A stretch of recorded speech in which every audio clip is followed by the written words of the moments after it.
3 araw pagkatapos ang pamamanhikan ang aking bayaw, isang okasyon kung saan naroon ang buong pamilya ang aking asawa, maliban sa akin na itinuring na parang hindi kabilang, tumawag ang aking biyenan. Ang boses niya sintamis ng pulot.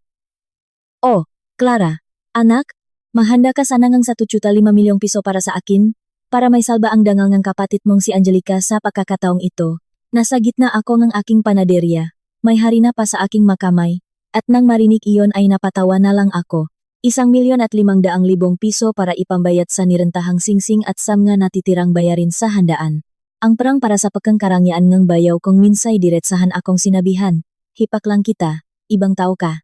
Mahinahon akong nagtanong pabalik, "Inay, akala ko po ba itagabantay lang ako ang pitaka para sa pamilyang ito? Ano sa tingin ninyo, magiliw na mambabasa? Kung kayo ang nasa lugar ko, magtitiis pa ba kayo o maninindigan na para sa katarungan?" Pindutin ang like, mag-subscribe sa Kuwentong Buhay channel, at mag-iwan ng komento para ituloy ko ang mapait na kuwentong ito. Ako si Clara, 33 taong gulang. Kung sa panlabas na anyo lang titignan, sasabihin ng marami na ako ay isang mapalat na babae. May asawang nagtatrabaho sa isang construction company, may sariling condo unit sa Maynila, at may aringang isang bakashop para sa mga kasal at tradisyonal na kakanin na laging abala. Pero sa buhay na ito, may mabagay na kapag tiningnan mula sa labas ay kasing liwanag ng mailaw sa isang piging. Pagpasok mo, doon mo lang malalaman ang hirap sa likod nito, ang usok mula sa kusina, ang mga luha, at ang mahahabang gabi na walang nagtatanong kung pagod ka na ba. Isinilang ako sa isang simpleng pamilya sa probinsya. Magsasaka ang aking magulang, buong taon na nakabilat sa araw. Mula pakabata, sanay na ako sa amoy ngalapong, ng dahon ng saging, at ng panutsa sa mapalengke. Napakagaling ng kamay ng aking ina. Sapin-sapin, bibingka, kutsinta, puto, lahat ng dumaan sa kamay niya ay malinamnam, malambot, at may lasang tunay na hahanap-hanapin. Natutuhan ko sa kanya ang paggawa ng kakanin, pero ayaw kong manatili lang sa maliit na palengke sa aming bayan. Umakyat ako sa Maynila para mag-aral at magtrabaho sa isang bakeshop. Sa umaga, nasa harap ako ni oven. Sa gabi, nag-aral ako ni cake decorating, pag-computer ni gastos, at pakikipag-usap sa mga customer. May mga araw na namamaga ang aking mga binti sa maghapong pagkakatayo, napapaso ang mga kamay ko sa mga baking tray, at sumasakit ang likod sa pagbubuhat ng sako ng harina. Pero hindi ako nagreklamo. Naisip kong mahirap ang pinagmulan ko, kaya kung gusto kong umasenso, kailangan kong itaas ang sarili ko. Hindi ako pwedeng maghintay ng awa mula sa iba. Matapos ang maraming taon ng pag-ipon, nagbukas ako ang isang maliit na tindahan na pinangalanan kong Lasang Hiraya. Sa simula, isang lumang oven, 2 stainless na mesa, at isang katulong na panadero lang ang mayroon ako. Tumatanggap ako ng order para sa kasal, pamamanhikan, Pasko, at iba pang okasyon. Kahit isang kahon lang ang order, ginagawa ko ng maayos. Kahit 100 kahon, personal kong sinusuri ang bawat piraso. Hindi ako nagbebentaan karangyaang walang laman. Ang ibinabenta ko ay ang aking dedikasyon, ang puso, engge isang tunay na panadero. Unti-unting lumaki ang aking tindahan. Ang madating customer ay nagrekomenda ang mga bago. Tuwing wedding season, dagsaan ang ma-order. Tuwing Kapaskuhan, ang mga empleyado ko ay nagtatrabaho mula madaling araw hanggang hating gabi. Nagkaroon ako ng karagdagang cold room, mga mixer, delivery van, at isang team ng mga bihasang panadero. Tinatawag ako ang iba na boss. Pero sa mata ang pamilya ang asawa ko, isa lang akong babaeng gumagawa ang tinapay.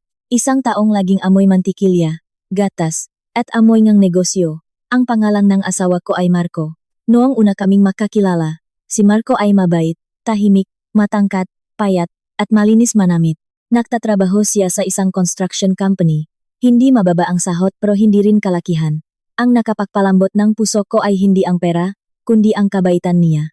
Mahinahon siyang magsalita, hindi ako kailanman sinigawan. Kapag ginagabi ako sa trabaho, hinihintay niya ako sa labas ng tindahan para ihatid pauwi.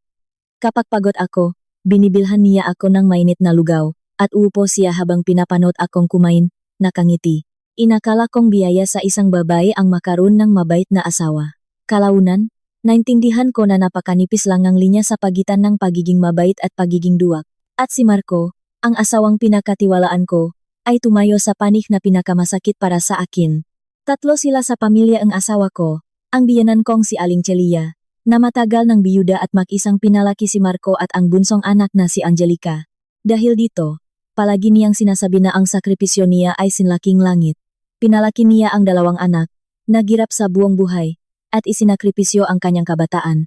Noong una, naawa ako sa mga kwentong iyon. Naisip ko, bilang manugang, dapat akong maging maunawain at bumawi sa kanya. At si Angelica, ang kapatid ng asawa ko, ay mas bata sa akin. Maputi si Angelica, mabilis magsalita, pero mula pa lang noong una kaming makita, may naramdaman na akong hindi kaaya-aya sa kanya. Tiningnan niya ako mula ulo hanggang paa, ngumisi, at nagtanong, "Talaga, ate, gumagawa kang tsake? Siguro laging amoy mantikilya ang buong pagkatao mo, no?" Parang biro, pero sa pagngisi niya, naintindihan kong hindi iyon papuri. Nang ako'y maging manugang, hinawakan ni Aling Celia ang kamay ko at matamis na sinabi, "Anak, hindi ko kailangan ng kayamanan mo. Ang kailangan ko lang ay mahalin mo ang asawa mo, ako, at ang kapatid niya. Kakaunti lang tayo sa pamilya, kaya dapat magtulungan." Naniwala ako, totoong naniwala ako.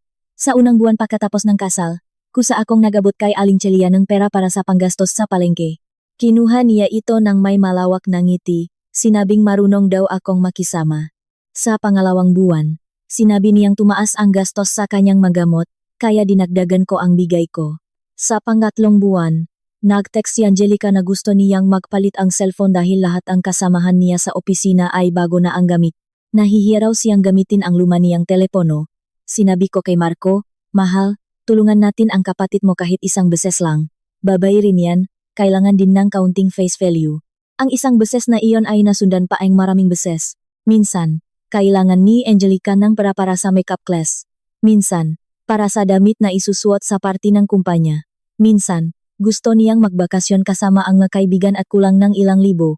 Minsan, tatawag si Aling Celia, "Matanda na ako, wala akong may bigay sa anak kong babay." Bilang hipak, "Sana kaawaan mo naman siya." Sa tuwing mag-aalangan ako, uupo si Marco sa tabi ko, at mahinang sasabihin, "Sige na, mahal.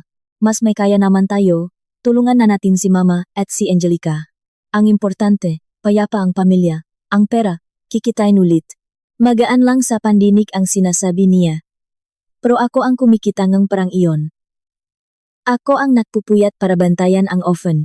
Ako ang gumigising ng madaling araw para suriin ang mga order, tumawag sa mga kliyente, magpasahot sa mga empleyado, at magpaikot ng puhunan. Samantala, ang pamilya ng asawa ko, mabilis tumanggap ng pera, masayang tumanggap ng regalo, pero ni minsan ay hindi ako tiningnan ng may tunay na pasasalamat. Nung unang Pasko namin, naghanda ako ng malaking gift basket para kay Aling Celia. Mayroong imported na prutas, gourmet food, mga cake na ako mismo ang gumawa, at isang makapal na angpaw. Tinanggap niya ito at ipinagmalaki sa mga kamag-anak. Ngunit nang magtanong ang isang tiyahin kung kanino galing ang magarbong regalo, agad sumagot si Aling Celia, "Sa anak kong si Marco, yan. Mahal na mahal ako niyan. Kahit hindi kalakihan ang sahod, napakamalalahanin." Nakatayo ako sa tabi, hawak ang isang bandehado ng saa. Pagkarinig ko niyon, parang may bumara sa lalamunan ko. Tiningnan ako ni Marco. Pagkatapos ay ang kanyang ina. At sa huli ngumiti lang. Hindi niya ako ipinagtanggol. Hindi niya sinabing, "Ma, si Clara po ang nahanda niyan." Hinayaan niyang angkinin ang papuri para sa pinahirapan ko, na parang nagpakpak lang ng alikabok sa damit. Kinumbinsi ko ang sarili ko, hayaan na, basta masaya si inay. Ang mga babae ay nakakaiba sa pagtitiis. Kung payapa naman ang tahanan, okay lang na magsakripisyo ako. Pero ang pagtitiis ng isang babae, kung sa kamay ng taong marunong magpahalaga, ay isang birtud. Ngunit kung sa kamay ng nasakim, ito'y nagiging lubid na ipinantatali sa iyo. Mula nun, mas lalong itinuring ni Aling Celia na obligasyon ko ang pagbibigay ng pera. Sa simula ng bawat buwan, kung hindi pa ako nagpapadala, tatawagan niya si Marco. At si Marco ay titingin sa akin ng may alanganing tingin. Hindi na kailangang magsalita, naintindihan ko na. Nagpapadala akong 10,000. Naging 15,000 para sa donasyon sa simbahan, sa pambiling ng bitamina, sa pagpapaayos ng kusina, sa pamasko sa mga kamag-anak, sa pagbili ng ginto para kay Angelica. Lahat ng gastusin, sa akin bumabalik. Si Angelica naman ay lalong naging abusado. Hindi na siya nanghihiram, kundi nagutos na, "Ate Clara, Gusto ko tong bag na to. Pa-order mo naman ako. Ate Clara, may kasal akong pupuntahan. Wala akong matinong damit. Padalhan mo kong pera. Ate Clara, magpapa-photoshoot kami ng boyfriend ko. Sponsoran mo naman akong magandang makeup set. Minsan, tumatanggi ako. Agad na sumisimangot si Angelica at tumatakbo kay Aling Celia para maksumbong. Tatawagan ni Aling Celia si Marco. Bubuntong hininga si Marco, at sa huli, ako ang lalabas na masama. Sa bahay na iyon, tinuruan nila ako ng isang hindi nakasulat na batas. Kapag nagbigay ako ng pera, ako ay marunong makisama. Kapag tumanggi ako ay makasarili. Kapag nagtiis ako ay mabuting manugang. Kapag nagsalita ako ay negosyanteng palengkera. Sa loob ng 3 taon bilang asawa, palagi akong naglalakat sa manipis na lubid na iyon. Sa isang panig ay ang aking dignidad, sa kabilang panig ay ang salitang kapayapaan na laging ipinapapasan sa akin ng asawa ko. Nang balikan ko ang lahat, doon ko nakita kung gaano ako naging tanga. Akala ko, nag-ipon ako para sa isang pamilya, ngunit sa katotohanan, ako mismo ang nagpapalaki sa kanilang kasakiman, habang lalo akong nagbibigay, lalo nilang itinuring na obligasyon ko iyon. Habang lalo akong nagtitiis, lalo nilang inakala na hindi ako nasasaktan. At dumating ang araw na naghahanda na si Angelica para sa kanyang pamamanhikan. Hindi ko akalain na ang inalagaan ko sa loob ng 3 taon ay hindi pagmamahal, kundi isang balon na walang katapusan. Habang lalo akong nahuhulog ng pera, lalo kong nawawala ang aking sarili. Malinaw pa sa alaala ko ang linggong iyon, bandang hapon, mas maraming customer sa Lasang Hiraya kaysa karaniwan. Abala ang mga katulong ko sa pagayos ng mga kahon ng kakanin para sa isang pamamanhikan sa Quezon City. Sa loob ng oven, kaluluto lang ang isang batch ensaymada na may queso de bola, at ang bango nito'y kumalat sa buong kusina. Tinitingnan ko ang listahan ng ma-order nang tumawag si Marco. Mahal, tapusin mo na yung trabaho mo at dumaan ka sa bahay ni Mama. May masayang balita raw. Masayang balita. Normal lang sa pandinig ko ang nga salitang iyon nun. Naisip ko, baka nanalo si Aling Celia sa isang paluwagan, o napromote si Angelica, o may padala galing sa probinsya. Hindi na ako nakatanong pa. Sa loob ng ilang taon bilang manugang, natutunan ko na kapag pinapapunta ako para kumain, dapat akong pumunta gaano man kaabala. Ang isang pahliban ay nangangahulugang pagdistansya. Ang kaunting pagkahuli ay kawalan ng respeto sa pamilya ng asawa. Pinatay ko ang telepono at sinabihan ang aking head baker na tapusin ang huling batch. Personal kong pinili ang isang kahon ng pinaka-espesyal na ensaymada manipis ang masa, malambot, at pinalamutian ng maliliit na bulaklak na gawa sa asukal. May nag-order na sana noon, pero ipinalit ko sa ibang kahon para may regalo sa biyenan ko. Ganon pa rin ako. Kahit pagod na ang kalooban, inuna ko pa rin ang iba. Dumating si Marco para sunduin ako. Nakasuot siya ng bagong polo shirt, maayos ang buhok, at may kakaibang saya sa kanyang muha. Sa biyahe, palagi siyang tumitingin sa telepono at napapangiti. Tinanong ko, anong meron at ang saya mo yata? Natigilan siya at sumagot ng pabalang, malalaman mo rin pagdating natin doon. Tungkol kay Angelica. Tiningnan ko siya, at may kaunting kaba sa dibdib ko, pero hindi na ako nagtanong. May mga bagay na kung gusto nilang sabihin. Sinabi na sana nila sa simula pa lang, kung itinago na, kahit magtanong ka, puro palusot lang ang makukuha mo. Ang bahay ni Aling Celia ay nasa isang lumang eskinita. Isang two-story na bahay na kupas na ang pintura at kinakalawang na ang gate. 2. Pero palagi itong ipinagmamalaki ni Aling Celia bilang bahay sa siyudad, manapa sa ninuno, at may pinag-aralan ang nakatira. Kapag binabanggit ang kondo unit namin, sinasabi niyang, ang kondo ay parang kahon lang sa itaas, walang sariling lupa. Pagpasok ko pa lang sa pinto, iba na ang pakiramdam. Karaniwan, si Aling Celia ay nakaupo sa sofa at nanonood ng TV, naghihintay sa akin na tumulong sa kusina. Pero noong araw na iyon, sinalubong niya ako sa pinto. Nakasuot siyang damit na seda na kulay lila, nakaayos ang buhok, at matingkat ang lipstick. Nang makita ang dala kong kahon, ngumiti siya ng malapat. Oh, Clara, anak, dumating ka na pala. Nagdala ka na naman ng pasalubong para sa akin. Talagang napakagaling ng manugang ko. Matamis ang papuri, pero sanay na ako. Kapag biglang bumabait si Aling Celia, karaniwan ay may kasunot na pabor. Si Angelica ay nakaupo sa sofa, naka-de-4. Suot niya ang gisang hapit na bestidang kulay krema, kulot ang buhok, at pula ang mga kuko. Pagkakita sa akin, sinulyapan niya lang ako at bumalik sa pagsa-cellphone. Walang bati, walang tanong. Para akong delivery personnel na naligaong bahay. Inilapak ko ang kahon sa mesa. Nagdala po ako ang ensaymada para matikman ninyo. Nay, Angelica, binago ko po yung resipe. Hindi na masyadong matamis. Ngumis si Angelica, nagda-diet ako. Ate, nakakatabayan. Natigilan ako pero ngumiti na lang. Agad namang kinuha ni Aling Celia ang kahon, sinilip at isinantabi. Sige, diyan mo na lang. Mamaya na yan. Magugas ka na ang kamay at kumain na tayo. Ang hapunan noong gabing iyon ay masagana kaysa karaniwan. May tinolang manok, lumpiang Shanghai, sinigang na hipon, at pati beefsteak na bihirang lutuin ni Aling Celia. Pero ang nakakuha ng atensyon ko ay hindi ang pagkain, kundi ang paraan ng pagtitinginan nilang tatlo. Si Aling Celia ay palaging nakangiti. Si Marco ay katabi ko pero parang lumilipat ang isip.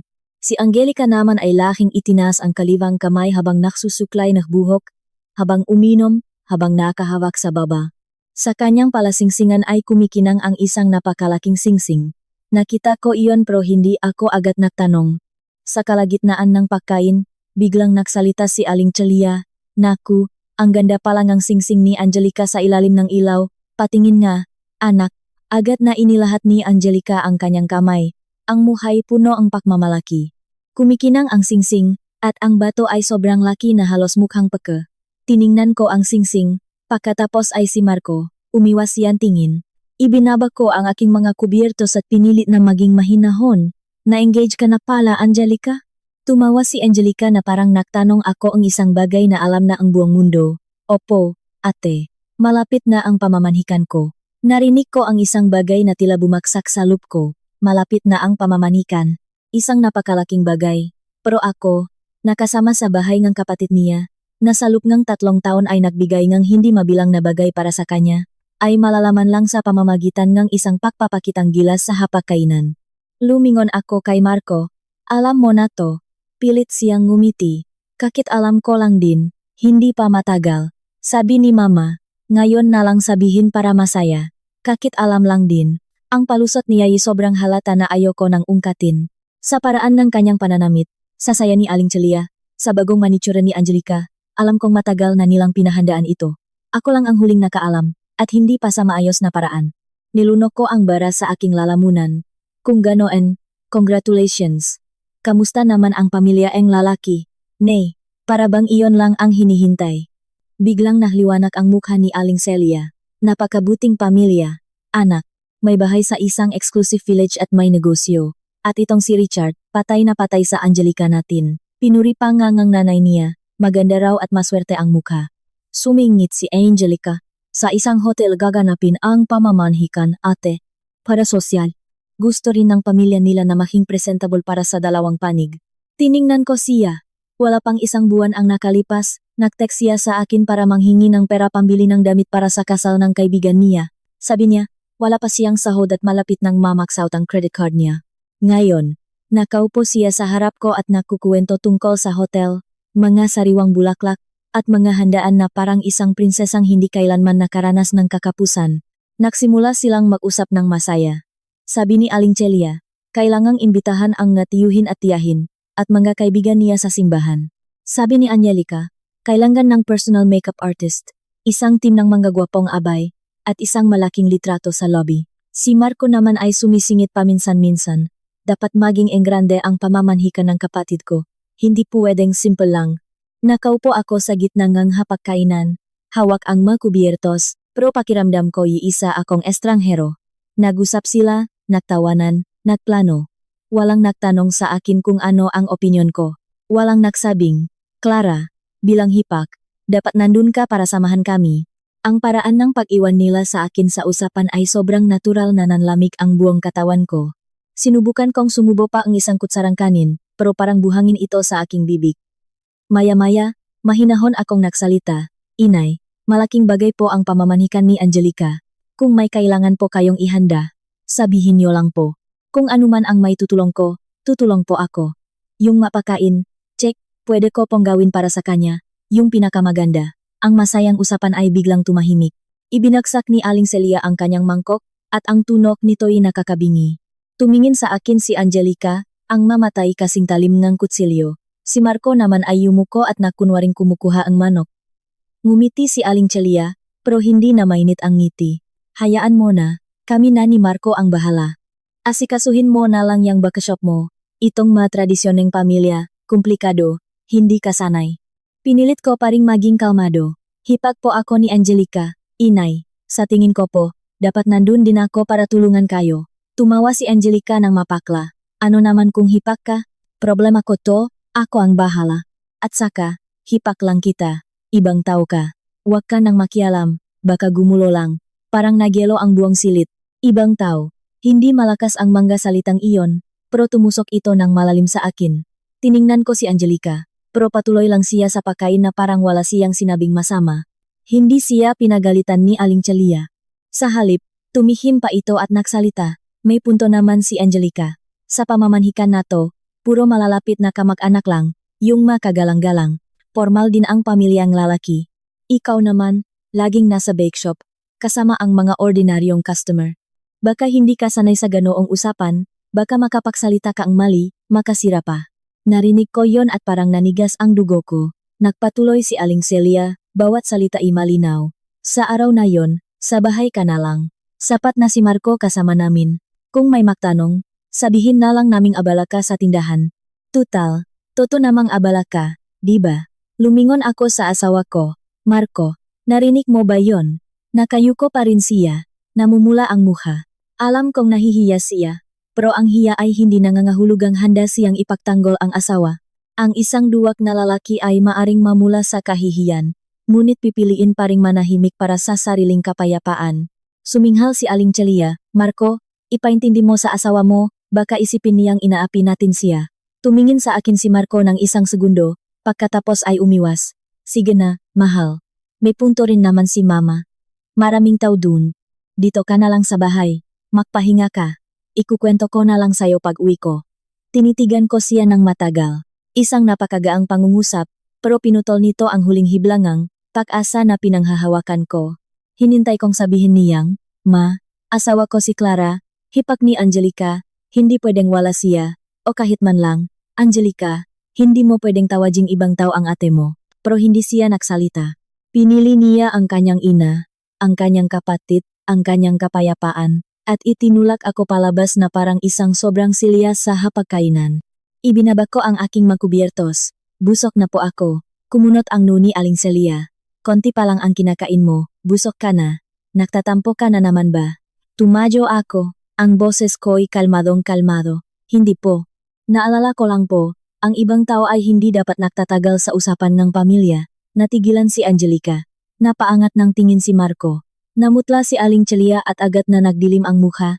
Anong ibig mong sabihin diyan? Hindi ako, sumagot. Pumunta ako sa kusina para mahugas ng kamay at tinanggal ang apron na isinuot ko kanina. Nakita ko ang apron na nakasabit at natawa ako. Tinawag na ibang tao. Pinagbawalan sa pamamanhikan, pero ang unang reaksyon ko pa rin ay mahugas ng plato para sa kanila. Nakakatakot pala ang ugalingang pagiging manugang. Ginagawa nitong isang babaeng may pera, may propesyon, at may dignidad na automatikong yumuko kahit na pagkatapos lightin. Bumalik ako sa sala at kinuha ang aking bag. Aalis na po ako. Agad na tumayo si Marco, hahatid na kita. Tiningnan ko siya, dito ka na lang. Hindi pa tapos ang usapan ng pamilya niyo. At lumabas ako ngang bahay na iyon. Sa likod ko, narinig ko ang bulong ni Aling Celia, ang mahinang tawa ni Angelica, at ang pagtawag ni Marco sa pangalan ko na biglang humina. Sumara ang bakal na pinto, ang tunog nito'y parang humiwa sa puso ko. Noong gabing iyon, sumakay ako ang taksi pauwi sa aming tsondo. Sa labas, ang mailaw ng sasakyan ay parang isang mahabang ilog. May mga kumakain, namamasyal, umuuwi sa kanilang pamilya. Samantalang ako, mag-isang nakaupo sa kotse, yakap ang kahon ng ensaymada na hindi pa nabubuksan, nagtatanong sa sarili kong para saan ang 3 taon kong pamumuhay. Mula sa sandaling iyon, naintindihan ko, sa bahay na iyon, hindi ako manugang, hindi ako hipak, at lalong hindi ako pamilya. Ako lang ang taong tinatawag kapag kailangan nilang ng pera. Dumating ang araw ng pamamanhikan ni Angelica nang mas mabilis kaysa sa inaasahan ko. Kinaumagahan, nagising ako habang madilim pa. Iyon ang gawing ng isang panadero.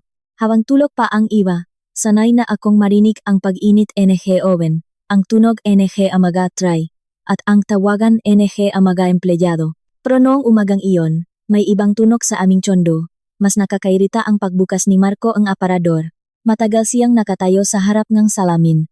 Nakaupo ako sa harap ng vanity mirror, nakukunwaring tinitingnan ang namensahe ang customer sa telepono, pero sa gilid ng aking mata, nakikita ko ang lahat.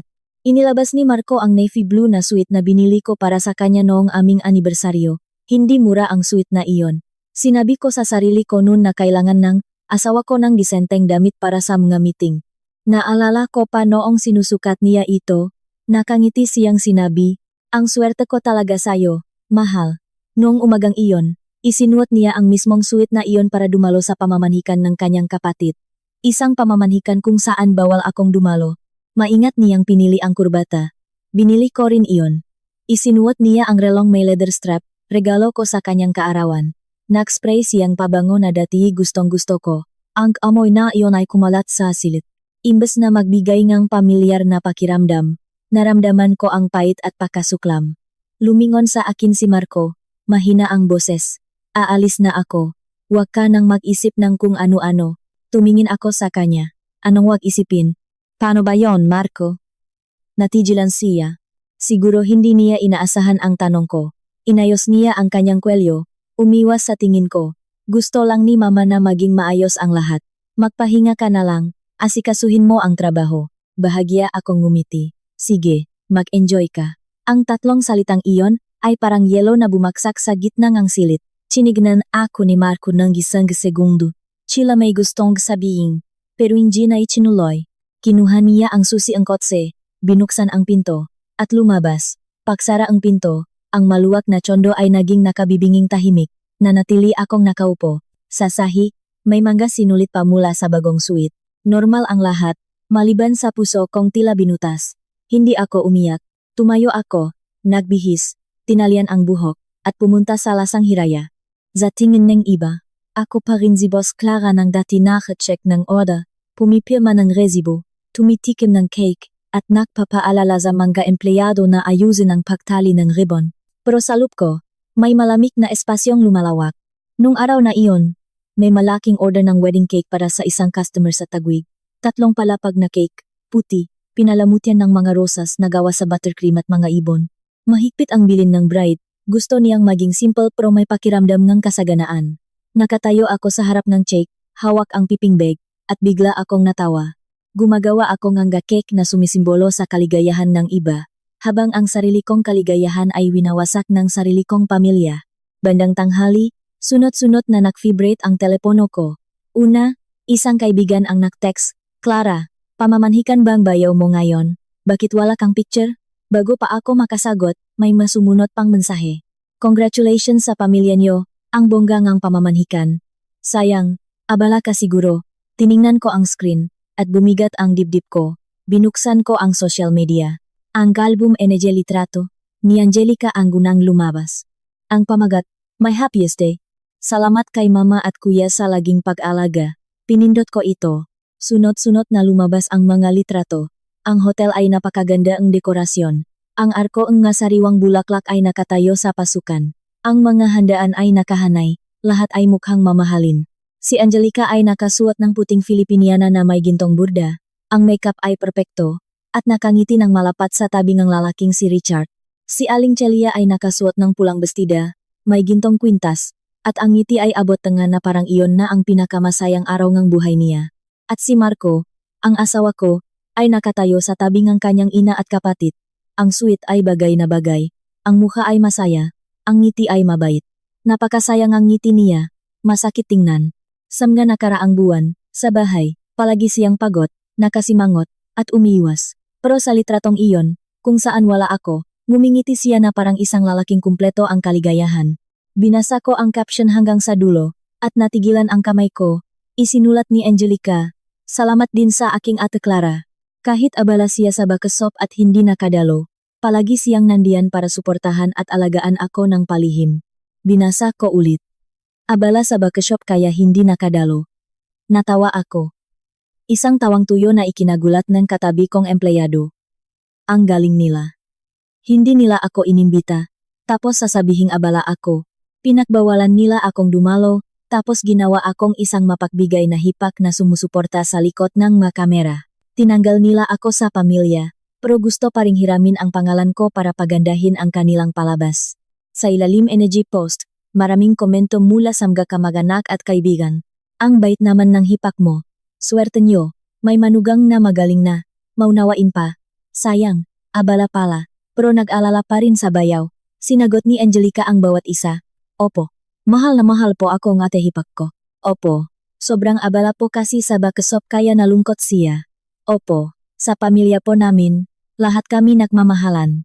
Tiningnan ko ang masalitang iyon, at nasusuka ako. Sa loob ng 3 taon, kinuha nila ang pera ko, minaliit ako, at itinulak palabas. Ngayon, pati ang pakawala ko ay ginawa nilang props. Hindi ako nagkomento, hindi nag-react, hindi nag-text kay Marco. Kinunan ko lang ng screenshot ang bawat litrato, bawat caption, bawat komento. Sign save ko lahat sa isang folder sa telepono ko. Nang matapos, naging kalmado ako. Yung kalmadong parang isang taong nalagpasan na ang pinakamasakit na punto, at ayaw nang sumigaw pa. Nung hapong iyon, nanatili ako sa tindahan hanggang gabi. Personal kong tinapos ang wedding tsake. Bawat talulot ng bulaklak ay perpektong ginawa. Sabi ng mga empleyado, ang galing ang kamay mo ngayon, ate, ang gaganda ng bulaklak. Ngumiti lang ako. Hindi nila alam na may mabulaklak na hinulma mula sa samangang loop. Habang lalo akong nasasaktan, lalong tumitibay ang kamay ko. Halos alas 10 ng gabi nang umuwi ako. Madilim ang tsondo. Hindi ko binuksan lahat ng ilaw. Umupo ako sa sofa at inilagay ang telepono sa mesa, naghihintay. Bandang alas 11, bumukas ang pinto. Pumasok si Marco, amoy alak, pabango, at usok ng sigarilyo. Medyo namumula ang mukha niya, at ang mata niya may bakas pangang saya. Nang makita niya akong nakaupo sa dilim, natigilan siya. Gising ka pa? Tumingin ako sa kanya. Masaya ba ang pamamanikan? Nakahinga siya ng maluwag. Siguro akala niya'y kumalma na ako. Oh, masaya naman. Naging maayos ang lahat. Masaya si Mama. Masaya rin si Angelica. Sayang, abala ka kaya hindi ka nakasama. Tinitigan ko siya ng matagal. Talaga bang abala ako? Natigilan si Marco. Anong sabi mo? Kinuha ko ang telepono, binuksan ang post ni Angelica, at itinapat sa kanya. Anong pinakaabalahan ko na ako mismo? Hindi ko alam. Ipaliwanag mo nga. Namutla ang mukha ni Marco.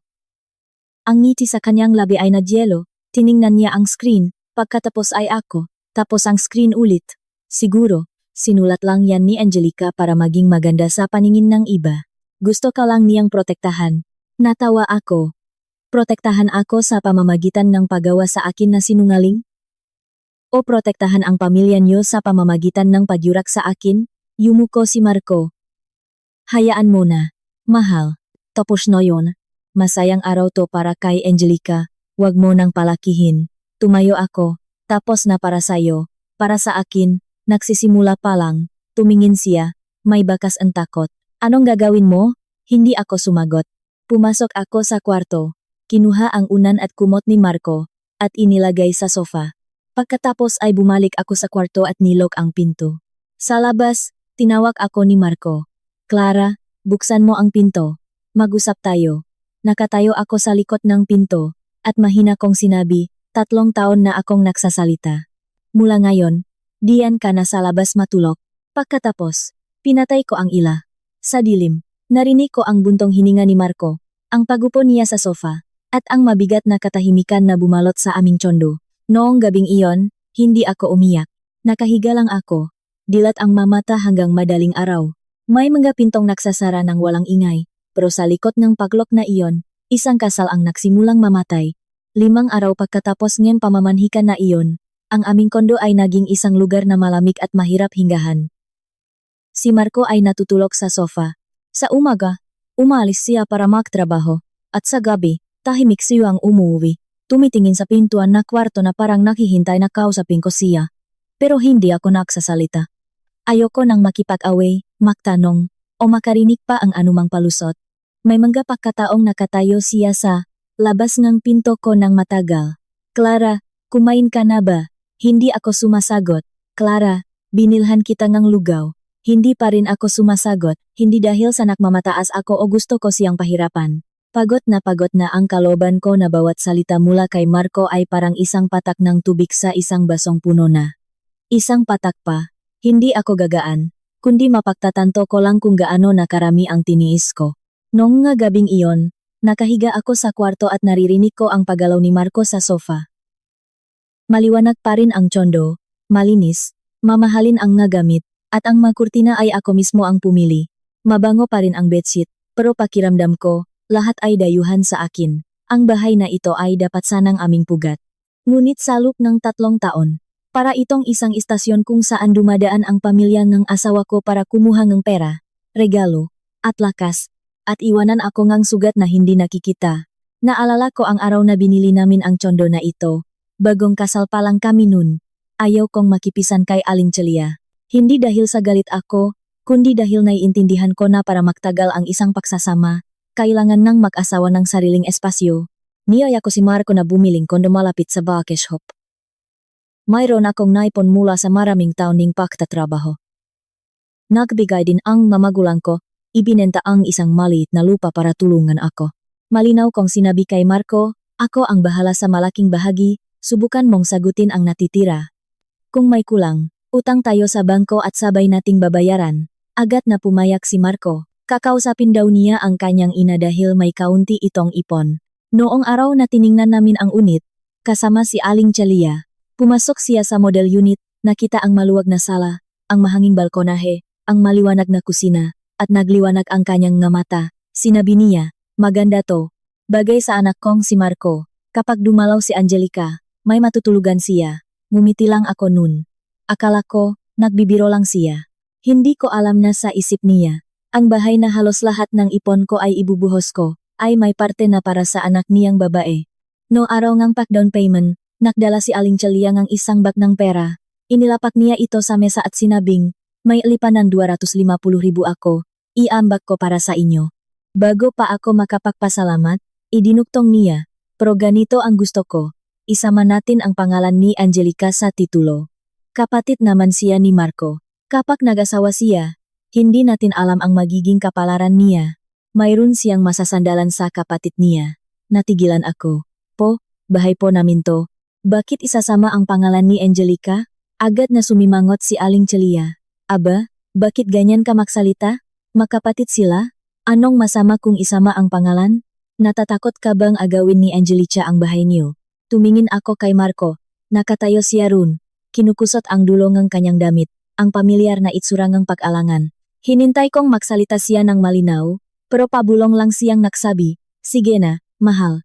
Nag-alala lang naman si mama kay Angelica. Palagay ko, okay lang yan.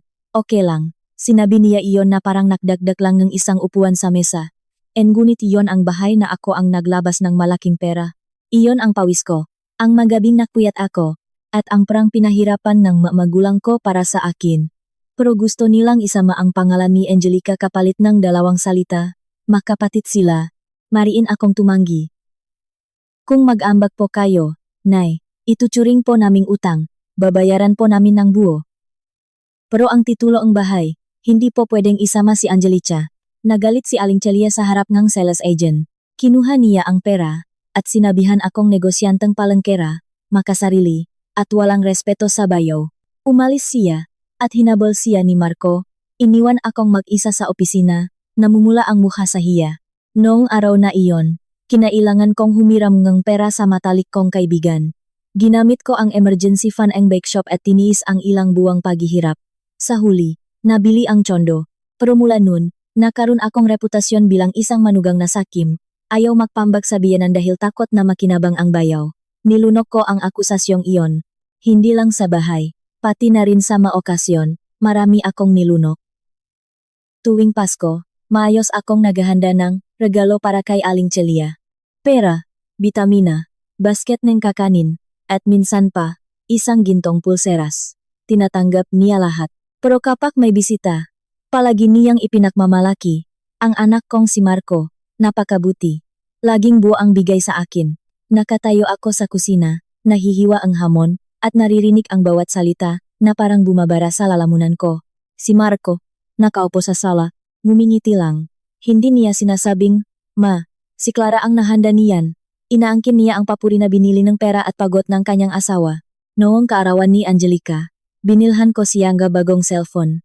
Binuksan niya ang kahon, tiningnan ang kulay, at ngumuso. Bakit hindi pink? Gusto ko pink. Pilit ako ngumiti. Kung ayaw mo, papalitan ko. Agad siyang sumagot, huwag na. Abala pa, paktitiyagaan ko na lang. Paktitiyagaan. Isang regalong katumbas ang isang buwang kita ngang maliit kong tindahan. Sa bibig niya, paktitiyagaan lang. Minsan, gusto ni Angelica na mag-aral ng personal makeup, pero mahal ang tuition. Tumanggi ako dahil kailangan ng tindahan ng bagong oven. Nagsumbong si Angelica kay Aling Celia. Tinawagan ni Aling Celia si Marco. Noong gabing iyon, umupo si Marco sa tabi ko. Tulungan mo na siya. Babae yan, maganda na marunong magpaganda. Bakit mo siya pinagdadamutan? Tinanong ko. Bakit laging ako ang tutulong? Bakit hindi ikaw? Yumuko si Marco. Kapos ako ngayon. At saka, pera naman nating mag-asawa yan. Kahit sinong magbigay, pareho lang. Para nating mag-asawa, madaling sabihin, pero kapag kinikita, sa akin galing. Kapag ginagastos para sa ina at kapatid niya, nagiging para natin. Ang pinakamasakit na alaala ay nung na-aksidente ako sa motor. Umulan nun, at nagmamadali akong i-deliver ang isang sample ng wedding cake. Madulas ang kalsada. Isang motor ang biglang sumingit, at natumba ako. Nakasugat ang tuhod ko, at ang tsake ay wasak sa kalsada. Umupo ako sa ilalim ng isang waiting shed. Nanginginig ang kamay habang tinatawagan si Marco. Mahal, na-aksidente ako. Dumudugo ang tuhod ko. Maingay sa kabilang linya. Mabilis na sumagot si Marco. May meeting ako. Tumawag kang taksi papuntang ospital. Titingnan kita pag-uwi ko. Tinawagan ko si Aling Celia. Umaasang tatanungin niya kung nasaan ako. Pero nagalit pa siya. Diyos ko, kung naaksidente ka, pumunta ka sa ospital. Kasama ko si Angelica. Nahahanap ngang bestida. Matanda ka na, lahat na lang tinatawag mo. Ako ang nagtaksi papuntang ospital. Ako ang nagpatahing sugat, at ako ang tumawag sa empleyado ko para linisin ang nasirang tsake. Gabi na nang umuwi si Marco. Nang makita ang benda sa paa ko, sinabi lang niya, akala ko, galos lang, umiyak ako. Noong gabing iyon, umiyak ako ng husto. Pero kinabukasan, gumising pa rin ako para gumawang kinapay. Nagpadala niyang para sa biyanan ko, at sinagot ang matext ni Angelica. Nabuhay ako na parang ako mismo ang nagtatakip sa sarili kong sakit, dahil lang sa takot na hindi maging payapa ang pamilya. Nakahiga sa kwarto pagkatapos ng pamamanhikan ni Angelica, lahat ng alaala ay bumalik. Naintindihan ko na sa loob ng 3 taon, hindi ako nag-alaga ng pamilya. Nagbabayad ako para manatili sa isang pamilyang hindi ako kailanman itinuring na kapamilya. Noong gabing iyon, binuksan ko ang isang drawer at kumuha ang bagong notebook. Dati, ginagamit ko ito para isulat ang resipe. Pero sa pagkakataong ito, isinulat ko sa unang pahina, mga utang ng pamilya ng asawa ko. Sinimulan kong isulat, buwan ng allowance ni inay, para sa Pasko, pambiling cellphone ni Angelica, tuition sa makeup, damit, bag, bakasyon, pagpapayos ng bahay ni Aling Celia. At ang parang idinagdag ko sa tsondo noong binawi niya ang 50,250,000. Habang nagsusulat, nanlalamig ang kamay ko. Hindi dahil sa panghihinayang sa pera, kundi dahil nakikita ko na bawat numero ay isang beses na ibinaba ko ang aking dignidad. Nang matapos, isinara ko ang notebook. Mula sa araw na iyon, nagbukas ako ang bagong talaan. Hindi talaan ng resipe, kundi talaan ng utang ng isang buhay na pagiging manugang. 3 araw pagkatapos ng pamamanhikan ni Angelica, dumating ang tawag na iyon. Nasa lasang hiraya ako nun. Malamig ang panahon, pero sa loob ng kusina, mainit pa rin mula sa oven. Ang kamoy ni mantikilya, itlog, at palat nega dalandan ay nagahalo. Nasa maliit kong opisina ako, tinitingnan ang listahan ng isang wedding check, nang tumunok ang telepono ko. Sa screen, nakalagay ang pangalan, Mama Celia. Matagal kong tinitigan ang pangalan. Mula noong pamamanhikan, hindi kami nag-usap. Naisip ko, baka abala sila sa pagdiriwang, pero sa lup-lup ko, alam kong hindi magtatagal ang katahimikan. Sa pamilya ng asawa ko, pagkatapos ng bawat hindi pangkaraniwang kabaitan, palaging may kasunod na resibong naghihintay. Huminga ako ng malalim at sinagot, "Hello po, Nay." Sa kabilang linya, ang boses ni Aling Celia ay sobrang tamis.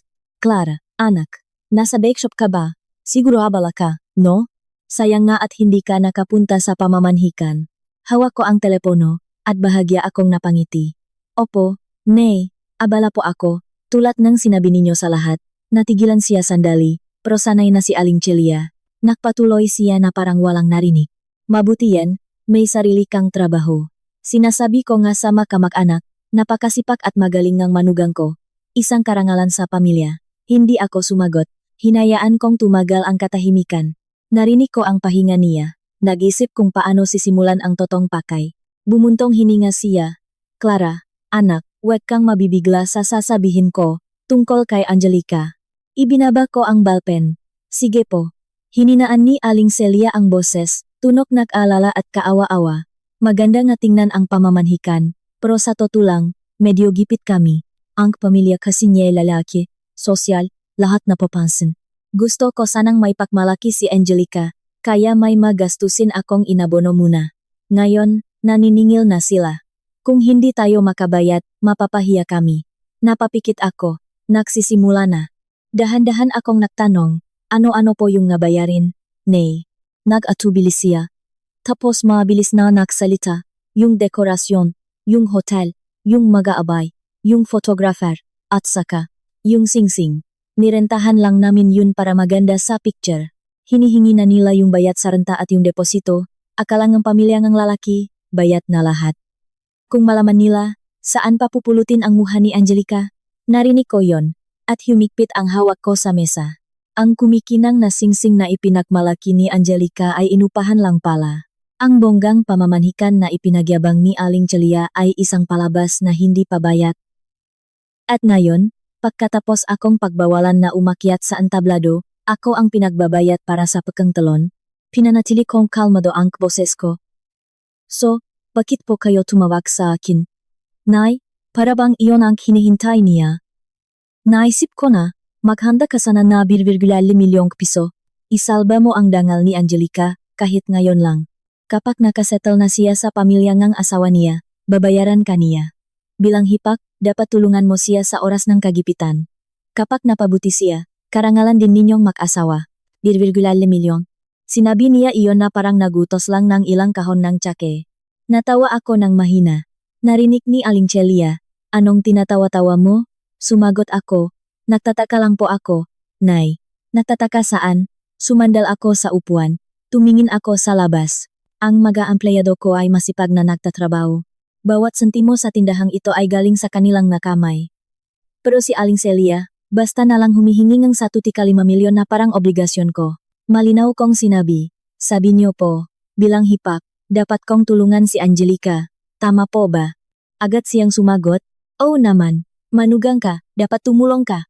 Tumango ako, sige po, kung manugang ako, kung pamilya ako, bakit po hindi ako imbitado sa pamamanhikan niya? Tumahimik ang kabilang linya. Nagpatuloy ako, kung hipak ako, bakit sinabi sa akin ni Angelica na ibang tao lang ako at wag makialam? Nawalan ng pasensya si Aling Celia. Bata pa yon, wag mo nang patulan. Natawa ako. Mag-asawa na, bata pa rin? Kapag kailangan ng 1.5 milyon, bata pa rin ba siya? Sumigaw siya, Clara, wag kang mamimilosopo. Seryosong usapan to. Kalmado pa rin ako. Hindi po ako namimilosopo. Sinasabi ko lang ang totoo. Kayo po mismo ang nagsabi na para lang sa malalapit na kamag-anak ang okasyon, na baka makasira ako sa imahe ng pamilya. Kayo ang nagsabi na sa bahay na lang ako. Nasapat na si Marco. Napatigil sa galit ang boses ni Aling Celia.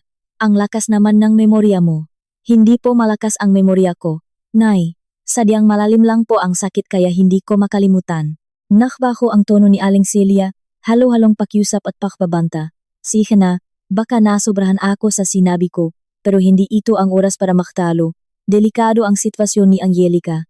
Kung malaman ng pamilya ng lalaki ang totoo, baka hindi na matuloy ang kasal. Paano na ako haharap sa mga kamag-anak? Napapikit ako. Natatakot siyang mapahiya sa mga kamag-anak, sa pamilyang lalaki, at para kay Angelica. Pero ni minsan ba, natakot siyang masaktan ako? Muling tumahimik ang kabilang linya. Dahan-dahan kong sinabi, Inay, akala ko po ba, ibang tao ako. Pagkasabi ko niyon, narinig ko ang pagtigil ng hininga ni Aling Celia. Nagpatuloy ako, bawat salita'y may diin. Ang pamamanhikan eng pamilya, hindi kasali ang ibang tao. Kaya ang utang eng pamilya. Pasensya na, hindi ako makikialam. Sumabog si Aling Celia. Walang hiya ka. Ganyan ka na kung sumagot sa akin. Pagkatapos ang ilang taon bilang manugang, ganyan ka na. Dahil lang sa pera, nakaganyan ka na, negosyante ka nga, puro para, walang puso. Tiningnan ko ang aking makamay. Ang makalyo, ang mapaklat mula sa pagbabaka. Lahat ay nagpapaalala sa akin na ang pera ko ay hindi nahuhulog mula sa langit. Tama po kayo, Nay, negosyante ako. At dahil negosyante ako, alam ko na kung sinong may utang, siya ang magbabayad. Kung sinong may karangyaan, siya ang magpapanindigan. Hindi ko obligasyong bayaran ng pawis at luha ko ang isang palabas na ako mismo ay pinakbawalang panurin. Sumigaw si Aling Celia. Hindi ka ba natatakot na iwan ka ni Marco? Ilang taon na kayong kasal, hindi ka pa rin nakakaanak, tapos ganyan ka pa.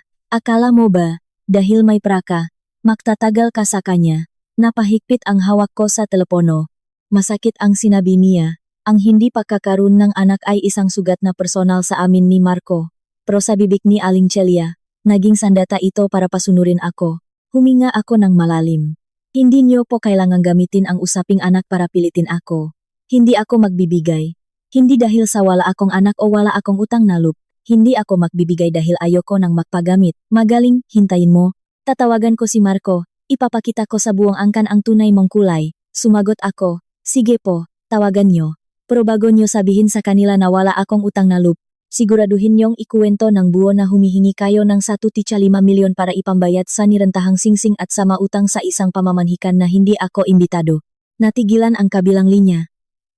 Alam kong tumama ako sa pinakamahina niyang punto. Ang isang tulad ni Aling Celia ay kayang manigaw, umiyak, at mag-imbento, pero takot siyang malantat ang buong katotohanan. Sinabi ko ang huling salita, at kung totoong mayaman ang pamilyang lalaki tulad ng ipinagmamalaki niyo, bakit hindi si Angelica ang humingi sa mapapangasawa niya? Sigurado, barya lang sa kanila ang 1.5 milyon. Bakit kailangang humingi sa isang panaderong itinuring ninyong ibang tao? Sumigaw si Aling Celia sa pangalan ko, hindi ko na siya pinatapos. Abala po ako, paalam, Nay. Pinatay ko ang tawag, hindi padabo, kundi isang mahinahon at desididong pagtapos. Pagkatapos, blinok ko ang numero niya at ni Angelica. Tiningnan ko ang screen ng telepono, at gumaan ang pakiramdam ko. Sa labas, ang bango ng bagong lutong cake ay kumalat. Lumapit ang head baker ko, okay lang po kayo Ma'am Clara. Ngumiti ako, okay lang, tapos na ba yung cake na may peonies? Gawin nating pinakamaganda. Nagbabayat ng maayos ang kliyente, dapat maayos din ang serbisyo natin. Lumabas akong opisina, ang tunong mixer, ng oven, at ng tawanan ng mga empleyado ay bumalik sa normal. Pero alam ko, mula sa sandaling iyon, hindi na magiging pareho ang buhay ko. Alam kong darating pa ang mas malaking bagyo, pero sa unang pagkakataon sa loob ng maraming taon, hindi na ako nanginginig sa pag-asa. Noong gabing iyon, umuwi ako ng mas gabi kaysa karaniwan, traffic sa EDSA. Pagkatapos kong sabihin ang hindi kay Aling Celia, hindi ako natakot, napagod lang, isang pagod na magaan, parang nakapagbabangang isang sakong bigas na matagal kong pinasan. Pagbukas kong pinto madilim ang sala. Sa sofa magulo pa rin ang kumutatunan ni Marco. Hindi ko pinansin. Naginoma akong tubig, at biglang bumukas ang pinto. Pumasok si Marco, hindi na tulad ng dati na tahimik. Namumula ang mukha niya, humihingal, at puno ang galit ang mga mata. Ibinagsak niya ang kanyang bag sa sofa. Anong ginawa mo kay mama? Ang sigaw niya ay umaling-aungaw. Ibinaba ko ang baso. Sumisigaw ka ba sa akin? Itinuro niya ako. Huwag kang makunwari. Tumawag si mama, umiyak. Minura mo raw siya. Nilait, sinabi mong ibang tao sila, at blinok mo pa sila. Gusto mo bang guluhin ang pamilyang to? Tiningnan ko ang lalaki sa harap ko. Ito ang taong hindi kailanman nagsalita laban sa ina niya. Ito ang taong yumuko ng laitin ng kapatid niya ang asawa. Ngayon, dahil lang umiyak ang nanay niya, kaya niya nang umuwi at sigawan ang asawa niya. Hindi ako nagalit, natawa lang ako. Tapos ka na, lalo siyang naguluhan. Alam mo bang sinaktan mo si mama? Matanda na siya. Nag-alala lang kay Angelica. Hipag ka? Konting tulong lang? Mamamatay ka ba? Bakit kailangan mong magsalita ng ganyan? Tinanong ko, sinabi ba niya kung bakit siya tumawag? Kumurap si Marco. Sabi niya, hihingi ng tulong para kay Angelica. Magkano? Umiwas siya ng tingin. Hindi ko alam. Natawa ako. Hindi mo alam? O ayaw mong malaman? Humingi si mamang sa tutika 5 milyong piso. Pambayad sa nirentahang singsing, hotel, dekorasyon, at iba pang utang sa pamamanhikan. Yung pamamanhikan na hindi ako imbitado. Yung pamamanhikan na sinabi ni mama na baka makasira ako sa imahe nila. Namutla si Marco. 1.5 milyon. Tiningnan ko siya, tama, 1,5 milyon. Malaki ba o maliit? Natigilan siya. Ang galit sa mukha niya ay napalitan ng pamilyar na pagkataranta. Kinamot niya ang ulo. Sa tuwing wala siyang masabi, ginagawa niya iyon. Bakit naman hihingi si mamang ganong kalaki? Ako ba ang tinatanong mo? Bakit hindi mo tanungin ang nanay mo? Maya-maya, sinabi niya ang inaasahan ko. Siguro gipit lang talaga siya. Mapapahiya ang buong pamilya. Kahit hindi 1,5 milyon, baka pwedeng magbigay ka ang kahit konti. 8,200,000 o 300,000 bilang tulong natin. Para hindi na mahirapan si mama para sa kapayapaan ng pamilya. Kapayapaan ng pamilya. Muli niyang ipinasa sa akin ang responsibilidad. Tumayo ako. Wala. Kahit 100, kahit 50, kahit 1 piso, wala. Natigilan si Marco. Pakinggan mo, ang pera ko, hindi pambayad sa pakengkarangyaan ng nanay at kapatid mo. Wala akong utang kay Angelica na nirentahang singsing, hotel, o mukhang sila mismo ang nagpinta ang kasinungalingan. Sumimangot si Marco. Ang sakit mo namang magsalita. Ngumiti ako ng mapakla. Mas masakit ba sa sinabi niyang ibang tao lang ako? Mas masakit ba sa sinabi ni mama na baka makasira ako sa imahe nila? Mas masakit ba sa katotohanang ang asawa ko, suot ang damit na binili ko, ay pumunta sa isang party na bawal ako? Yumuko si Marco. Alam kong mali sila, pero intindihin mo naman ako. Sa isang panik, si mama, sa kabila, ikaw, ang hirap ng posisyon ko. Tiningnan ko siya. Hindi, Marco. Hindi ka nasa gitna. Palagi kang nasa panik nila. Ako ang laging naiwan. Tapos sasabihin mo, intindihin kita? Tumingin siya. Namumula ang mata. Huwag mo akong pilitin. Pilitin saan? Na ipagtanggol ang asawa ko? Na maging patas? O na maging asawa? Gayong sa loob ng 3 taon? Gusto mo lang maging mabuting anak? Nagiging sobra ka na. Dahil may praka, minamaliit mo na kami. Umiling ako. Hindi. Kayo ang unang minaliit ako, kahit ginagamit ninyo ang prako. Ang pinakamasakit, alam mo lahat, pero pinili mong manahimik. Parang tinamaan, napaatras si Marco. Hindi ako nanahimik. Gusto ko lang ng kapayapaan. Kapayapaan para kanino? Para kay mama na patuloy na hihingi. Para kay Angelica na mabuhay sa karangyaan mula sa pawis ko? Para sa'yo na maging mabuting anak gamit ang perangang asawa mo? Paano naman ako? Hanggang kailan ako magtitiis? Hindi siya makasagot. Pumasok ako sa kwarto at kinuha ang notebook. Ibinagsak ko sa mesa. Puno na ito nga isinulat ko. Binuksan ko sa harap niya. Tingnan mo. Yumuko siya at binasa ang bawat linya. Allowance ni mama, pera para sa Pasko, cellphone ni Angelica, tuition, damit, pagpapayos ng bahay, at ang perang idinagdag ko sa kondo. Bawat isa, may petsa, may resibo, may bank transfer. Namutla si Marco. Bakit mo to sinusulat? Para ipaalala sa sarili ko na ang 3 taon ay hindi haka-haka. Totoong pera, totoong pagod, at totoong kahihiyan. Isinara niya ang notebook, nanginginig ang boses. Talagang susumbatan mo kami ng ganito. Tiningnan ko siya. Mali, matagal niyo na akong sinusumbatan. Ngayon ko lang binibilang. Napaupo si Marco sa sofa, hawak ang ulo. Anong gusto mong mangyari? Sumagot ako. Mula ngayon, ang pera ko, ang bakeshop, akin. Anumang gastusin para kay mama at kay Angelica, ikaw ang bahala. Kung gusto mong maging mabuting anak, gamitin mo ang pera mo. Huwag mo na akong isali. Tumingin si Marco. Mag-asawa tayo, bakit may ganyang hatian? Ngumiti ako ng malungkot. Kapag kailangan ng pera para sa kanila, pera natin. Kapag ako ang nilolait, pamiyak ko to, wag kang makialam. Kailan ba talaga ako asawa mo, at kailan ako ibang tao? Natigilan si Marco. Nagpatuloy ako. At isa pa, bukas, makikipag-usap ako sa abogado. Tumayo si Marco. Abogado, anong gagawin mo? Tiningnan ko siya sa mata. Magtatanong tungkol sa diborsyo. Ang 2 salitang iyon ay nagpatigil sa hangin. Tiningnan ako ni Marco, hindi makapagsalita. Siguro sa isip niya, ako pa rin ang dating Clara na pagkatapos ng away ay magluluto, magtatampo pero magpapadala pa rin ng pera. Pero iba na ako ngayon. Lumapit si Marco. Clara, huwag kang magbiro. Kung may problema, pag-usapan natin. Huwag mong gamitin ang diborsyo bilang panakot. Hindi ako nananakot, pagod na ako. Hinawakan niya ang kamay ko. Sa unang pagkakataon sa loob ng maraming araw, pero hindi na ako napalambot. Inalis ko ang kamay ko. Sorry, kakausapin ko si mama. Bigyan mo ako ng panahon. Tiningnan ko siya. 3 taon na kitang binibigyan ng panahon. Ang panahon ko, hindi isang bodega na pwede mong kunan ng kunan. Yumuko si Marco. Gusto mo na ba talaga akong iwan? Hindi ako sumagot. Tiningnan ko ang sala, ang sofa kung saan siya natutulog, ang notebook sa mesa. At mahina kong sinabi, hindi ako naiwan ng asawa. Umalis ako sa isang lalaking hindi kailanman tunay na pumanik sa akin.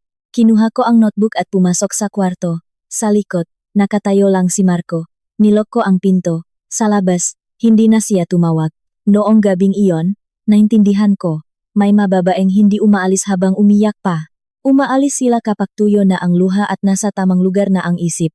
Kinaumagahan, dumating ang tunay na bagyo. Kakarating ko lang sa tindahan nang tumawag ang resepsyonis ng Chondo. Ma'am Clara, maimga naghahanap po sa inyo dito sa lobby. Pamilya niyo raw po. May isang matandang babae na umiyak. Gusto raw kayong makausap. Ibinaba ko ang piping bag. Alam ko na kung sino sila. Mula nang tumanggi ako sa 1.5 milyon, alam kong hindi titigil si Aling Celia. Hindi siya sanay na tinatanggihan. Ang sandata niya ay luha, sigaw, at ang titulong biyenan. Nagpaalam ako sa headbacker ko at umuwi sa Chondo. Sa daan, kalmado ako. Dati, sa isang hikbilang ni Aling Celia, nanginginig na ako. Ngayon, pagkatapos ng gabing iyon, naintindihan kong ang takot ko ay hindi dahil sa lakas nila, kundi dahil sa sobrang pagpaparaya ko. Pagpasok ko sa lobby, narinig ko na ang boses ni Aling Celia. Diyos ko, tingnan nyo. Ang manugang ko, walang utang na loob. Nang hingi lang kaunting tulong, minura ako, nilait, at sinabing ibang tao ako. Nakaupo siya, paikot-ikot ang panyo sa mata. Kasama niya ang 2 tiyahin, isang tiyuhin, at isang kapitbahay. Nandun din si Angelica, naka-shades, at si Marco, na namumutla. Lumapit si Marco. Clara, dahan-dahan ka lang kay mama. Masyado siyang emosyonal. Tiningnan ko siya. Emosyonal dahil hindi nakuha ang 1.5 milyon o dahil takot siyang malantat ang katotohanan? Nang makita ako ni Aling Celia, lalo siyang umiyak. Ayan na siya, ang mahal kong manugang, mayaman, pero walang puso. Sabi ngang isang tiyahin, Clara, bilang manugang, dapat maging mapagkumbaba ka. Ang pera, kikitain ulit, pero ang relasyon, mahirap nang ayusin. Tumango ako, opo, tita, mahalaga po ang relasyon.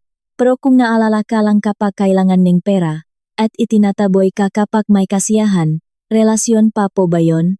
Nagulat ang tiyahin. Sumingit si Aling Celia, huwag kang magpalusot. Hindi ka pumunta dahil abala ka? Sinabi na ni Angelica. Tumingin ako kay Angelica. Angelica, sabihin mo sa harap nila, abala ba talaga ako? O sino kang mang tawag pumunta dahil ibang tao ako at baka makasira sa imahe ninyo? Inalis ni Angelica ang shades. Namumula sa galit, huwag kang mag-imbento. Ikaw ang nag-inarte kaya hindi ka pumunta. Tiningnan ko siya. Tama ka. Pamilya mo, hindi pamilya ko. Tumahimik ang lobby. Inilabas ko ang isang folder mula sa bag ko. Makinig po kayong lahat. Kung pagkatapos nito, sa tingin ninyo'y mali pa rin ako, hihingi ako ng tawad kay inay. Inilabas ko ang telepono at ipinakita ang post ni Angelica. Ito po ang post niya na abala ako. Ito ang makomento na pinupuri ako. At ito ang sagot niya na mahal niya ako. Patuloy ko. Ang mali po dito, hindi ako abala. Nag-alok ako ng tulong. Pero sinabi ni mama na para lang sa malalapit na kamag-anak ang okasyon. Sinabi ni Angelica na ibang tao ako. At sinabi ngang asawa ko na sa bahay na lang ako. Tumingin ako kay Marco. Marco, itatanggi mo ba yan? Lahat ay tumingin sa kanya. Hindi siya makapagsalita. Ngumiti ako ng malungkot. Tingnan niyo, hanggang ngayon, pinipili niya pa ring manahimik. Isang tiyuhin ang nagtanong, ano yung tungkol sa 1.5 milyon? Binuksan ko ang isa pang papel. Humingi po si mama ang 1.5 milyon para bayaran ang mautang sa pamamanhikan, kasama ang nirentahang singsing. Sinabi niyang bilang hipak, kailangan kong isalba ang dangal nila. Nagsimula ang bulungan. Tumayo si Aling Celia. Nagsisinungaling ka. Tiningnan ko siya. Nay, kung nagsisinungaling ako, tatawagan ba natin ngayon ang hotel? Ang nagparenta ng singsing, papakinggan ang recording ng tawag niyo. Namutla si Aling Celia. Hindi ko ni-record ang tawag, pero mayroon akong ma-text message, magabang statement, at ang katotohanang takot siyang maharap sa mataong pinagkakautangan niya. Sumingit si Angelica, kung may praka, bakit hindi ka tumulong? Nakatira ka sa bahay ng kapatid ko, humarap ako sa kanya. Itong kondo, ako ang nakbayad ng malaking bahagi. Ang magamit, ako ang bumili. 3 taon kang tumanggap ng pera mula sa akin. Tapos sasabihin mong nakikitira lang ako? Hindi siya makasagot. Inilabas ko ang magabang statement. Ito ang maga-transfer kay mama. Ito ang maga-transfer sa'yo, na may nakasulat na utang. Hindi ko nasisingilin lahat. Pero isa lang ang tanong ko. Tiningnan ko si Aling Celia. Kung pamilya ako, bakit hindi ako imbitado? At kay Angelica, kung ibang tao ako, bakit ako ang pinagbabayad ng utang mo? Walang nagsalita. Napahiya si Aling Celia. Sabing isang tiyahin, Celia, kung totoo yan, nakakahiya. Sinabi ko, opo, nay, pamilya nyo. Kaya sana, wag nyo nang dalhin ang makamag-anak dito para lang ikuwento ang kalahati ng katotohanan. Lumapit si Marco. Clara, umakyat na tayo. Tiningnan ko siya. Nang si mama ang nandito at umiyak na wala akong utang na loop, sinabi mo bang umakyat na lang? Yumuko siya. Sinabi ko ng malinaw, hindi ako magbibigay ng 1.5 milyon. Hindi ako magbabayad sa isang okasyong itinaboy ako. Kung may pupunta pa ritong manggugulo, tatawag akong pulis. Tiningnan ako ni Aling Celia, hindi makapaniwala. Gagawin mo yan sa biyanan mo. Sumagot ako, hindi po. Pinoprotektahan ko lang ang sarili ko. Sa unang pagkakataon, nakita kong nanginginig si Aling Celia, hindi sa galit, kundi sa takot na ang katotohanan ay may ebidensya. Pagkatapos ang eksena sa lobby, alam kong hindi pa tapos ang laban. Ang isang tulad ni Aling Celia, gagawin ang lahat para baliktarin ang sitwasyon.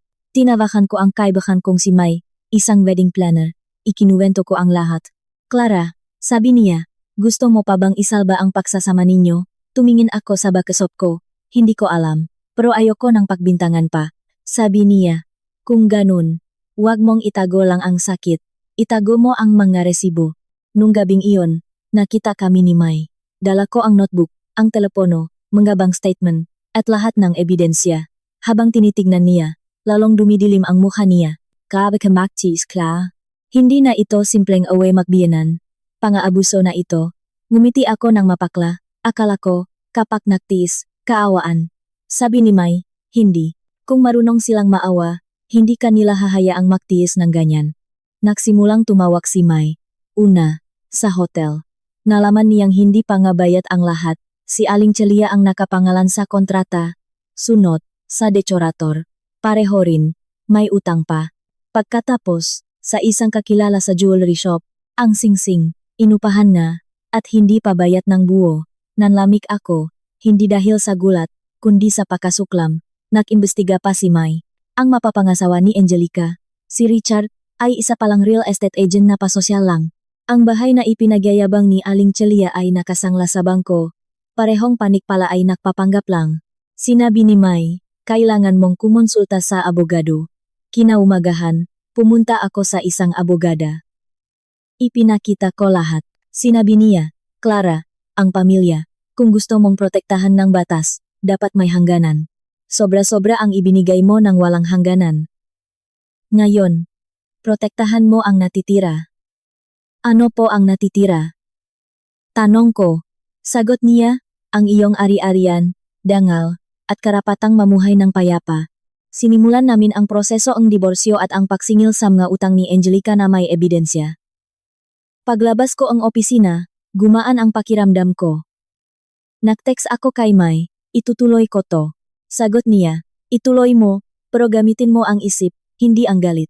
Tama siya. Hindi ko kailangang maging masama para labanan ang kasamaan. Ang kailangan ko lang ay katotohanan, papel, at isang pusong hindi na nakmamakaawa para sa pagmamahal. Kinaumagahan, bago pa ako makakilos, inunahan na ako ni Angelica. Nagpost siya sa social media, isang mahabang post na pinariringgan ako, na may hipag daw na mayaman pero walang puso, na tinalikuran ang kapatid sa oras ng pangangailangan. Nag-comment si Aling Celia, umiyak na lang ako, anak. Hindi ko akalain na may manugang na ganyan. Natawa ako. Muli, umiyak si Aling Celia. Pero ngayon, hindi na ako ang magpupunas ang luha niya. Binuksan ko ang group chat ng pamilya ng asawa ko. Nagpost ako ng isang mahabang mensahe, kalmado, at puno ng katotohanan. Ipinost ko ang screenshot ng pagbabawal nila sa akin sa pamamanhikan. Ang mensahe ni Aling Celia na humihingi ang 1.5 milyon. Ang magabang transfer. ang mga text message ni Angelica na nangungutang. At sa huli, sinabi ko, 3 taon akong nagsikap, pero hindi ko matatanggap na tawaging ibang tao kapag gusto ninyong igalang, at pamilya kapag kailangan ng pera. Hinihiling ko lang na pakinggan ninyo ang dalawang panig. Sumabog ang group chat. Ang makamag-anak ay nagsimulang magtanong kay Aling Celia at kay Angelica. Ipinost ko ang kopya ang kontratangang nirentahang singsing. Tumahimik sila. Hindi na katahimikan ng pagdududa sa akin, kundi katahimikan ng nga taong naintindihan na naloko sila. Gabi, umuwi si Marco, mukhang pagod na pagod. Clara, pinapalaki mo ang gulo. Mas malaki ba sa ginawa ni Mama sa lobe? O sa post ni Angelica? Tanong ko. Alam kong mali sila. Pero paano na ang mukha ni Mama? Paano naman ang mukha ko? Tanong ko pabalik. Nang tinawag akong ibang tao, inisip mo ba ang mukha ko? Ibinigay ko sa kanya ang folder mula sa abogado, ang divorce papers, ang listahan ng ari-arian, at ang mga utang ni Angelica. Tumunog ang telepono niya. Si Angelica, umiyak. Kuya, sabihin mo kay Ate Clara, itigil niya na to. Nalaman ng pamilya ni Richard, baka hindi na matuloy ang kasal. Natawa ako, Altius milyon lang naman. Sa kanila, ang pera ko ay laging lang. Kinuha ko ang telepono. Angelica, nakikinig ako. Sumigaw siya, sinira mo ang buhay ko. Mahinahon akong sumagot, hindi. Inalis ko lang ang kurtina. Ikaw ang gumawa ang entablado, ikaw ang umutang, ikaw ang nagrenta, ikaw ang nagsinungaling. Ang buhay mo, hindi ko sinira. Ang sumira diyan ay ang sarili mong kasinungalingan. Ibinaba ni Marco ang tawag. Nagmakaawa siya. Clara, sorry na. Ayusin ko to. Huwag kang makipagdiborsyo. Tiningnan ko siya. Ang sorry niya ay parang isang tsake na luma na malamig, matigas, at wala ng lasa. May mga paumanhin na huli na para may salba pa. Ibinigay ko ang aking makondisyon. Pampublikong pahinging ang tawad sa group chat. Pagpirma ni Angelica sa kasulatan ng utang. At maayos na diborsyo. Kung hindi, ang abogado ko ang kikilos. Sumunod ang pagbaksak. Nalaman pamilya ni Richard ang lahat at itinigil ang kasal. Sa ilalim ng pressure mula sa mga kamag-anak at sa aking abogado, napilitan si Aling Celia at Angelica na humingi ng tawad sa group chat. Si Angelica ay pumirma sa kasulatan ng utang, at si Marco ang nag-abono ng isang bahagi. Nakasundo kami sa diborsyo. Ang ari-arian ay hinati-batay sa kung sino ang nakambag. Noong araw na umalis si Marco, umuulan. Clara, sorry, sabi niya. Tiningnan ko siya. Naniniwala akong nagsisisi ka, pero ang pagsisisi, hindi may babalik ang 3 taon kong nawala. Umiyak siya. Pwede pa akong magbago. Umiling ako. Siguro, pero magbago ka para sa sarili mo, hindi para sa akin. Dahil lumakpas na ako sa puntong kailangan kong pigilan. Umalis siya. Pagsarang ang pinto, ang tsondo ay naging tahimik. Sa unang pagkakataon, naramdaman kong akin talaga ito. Ilang panahon ang lumipas, naglabas ako ng bagong wedding cake sa lasang hiraya. Pinangalanan ko itong malayang bulaklak. Tinanong ako ng customer kung bakit. Ngumiti lang ako. Isang hapon, tumawag si Aling Celia. Ang boses niya ay pagod na. Clara anak, kawawa si Angelica. Si Marco, laging tulala. Alam kong marami, akong pagkakamali sa iyo. Wala na akong naramdamang galit. Sabi ko, ingat po kayo. Nay, hindi ka ba dadalaw kahit minsan? Tanong niya. Tumingin ako sa labas. Inay, mula ngayon, ang problema ng pamilya ninyo. Pasensya na, hindi na ako makikialam. Binaba niya ang tawag. Ipinakpatuloy ko ang paktali na ribon sa isang kahon. Ang laso, malambot pero hindi mahulo. Tulad ng buhay ko ngayon hindi na nakatali sa isang lugar na masakit, hindi na yumuyuko para sa salitang manugang, at hindi na nagbabayat para tawaging pamilya. May mga taong naalala ka lang kapag kailangan nila ng pera. Ang pinakamagandang paraan para isalba ang sarili ay ang tumigil sa pagsubok na maging pamilya sa isang lugar na hindi ka naman talaga kabilang.